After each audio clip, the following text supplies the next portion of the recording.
كتب لنا في الكومنتات ان احنا نزور المكان دوت، وبصراحه اول ما روحنا اسكندريه قلنا نستغل الفرصه وننقل التجربه بكل تفاصيلها. الموضوع ما طلعش فطار او غدا او اكل رخيص او اكل حلو وخلاص، لا ده احلى فيو ممكن تقعد تاكل وانت هناك في اسكندريه فيه. تعال نشوف التجربه بكل تفاصيلها، يلا بينا. السلام عليكم، ازيكم عاملين ايه؟ يا رب دايما تكونوا بخير. تجربه جديده من اسكندريه من جليم باي، احلى فطار. سمعنا ريفيوهات كتير وفيديوهات كتير بتقول ان احلى فطار عندي رسمي فهمي نظمي. بصوا كده زي ما انتم شايفين الفطار عامل ازاي. هو عنده عرضين، صينيه ب 59 وصينيه ثانيه ب 69 جنيه فيها المكونات دي كلها. وطبعا تقدروا تغيروا نوع الفول مثلا من هنا، او نوع البيض من هنا من الاختيارات دي، او نوع الفلافل او الكلام ده كله. وفي هنا لو عايزين اكسترا او اطباق لوحدها بتبقى الفول ب 19 جنيه طبق، لو سندوتش شامي ب 8 جنيه. البيض زي ما انتم شايفين اسعاره رخيصه جدا. الجبنه نفس الكلام. وهنا في الفلافل ب 20 وب 8. انا رايي لو انتوا عايزين صينيه من دول يبقى احسن، ولو في حاجه مثلا مش موجوده في الاطباق دي ممكن نختارها اكسترا.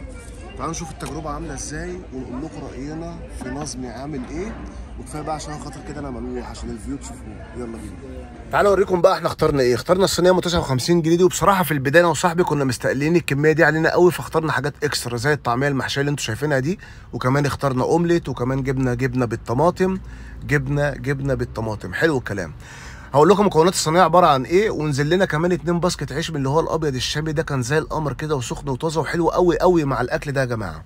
طيب مكونات الصينيه عباره عن ايه؟ سلطه ومخلل وبطاطس وطعميه وفول وجبنه بالطماطم. ممكن نغير الفول يبقى اسكندراني بدل بالطحينه، ممكن نغير الطعميه بدل ساده تكون محشيه. كل الاوبشن دي موجوده ومكتوب في المنيو ان انت تقدر تغير في مكونات الصينيه في الايتم اللي هم محددينها ليكم. بصراحه الاكل ده كان كتير جدا علينا وفاض مننا حاجات تيك اواي، فممكن تطلب اكسترا لو انت جوعت او انت وواحد صاحبك ومحتاجين تاكلوا تاني. ممكن وانتوا قاعدين احسن من ان انت تطلب ويفيد منك اكل، ده رايي الشخصي. تعالوا نجرب مع بعض الاكل على الفيو الجامد دوت، ونقول لكم راينا في نظمي ايه بكل مصداقيه، ونشوف كمان طعم الاكل يستاهل فعلا التجربه ولا لا. يلا بينا. بصراحه يا جماعه انا واحد من الناس ما بعترفش بالمطاعم اللي بتقدم فطار شرقي زي الفول والطعميه الا لما تكون بتعمل الطعميه بتاعتها مظبوطه وتمام التمام. هنا الطعميه باين عليها وانا بقطعها ان هي كريسبي، طعمها بصراحه كمان كان كريسبي، والحشو فيها مظبوط و10 على 10. طب هينفع نفوت يوم زي ده من غير ما نعمل ميكسر حديدي؟ ابدا. اقطع لقمه عيش شامي جميله وركز معايا في التفاصيل، عشان كل فيديو بنعمل ميكسر حديدي بيطلع جامد، والناس بتقول لنا في الكومنتات بعد ما بيجربوه ان هو روعه الروعه.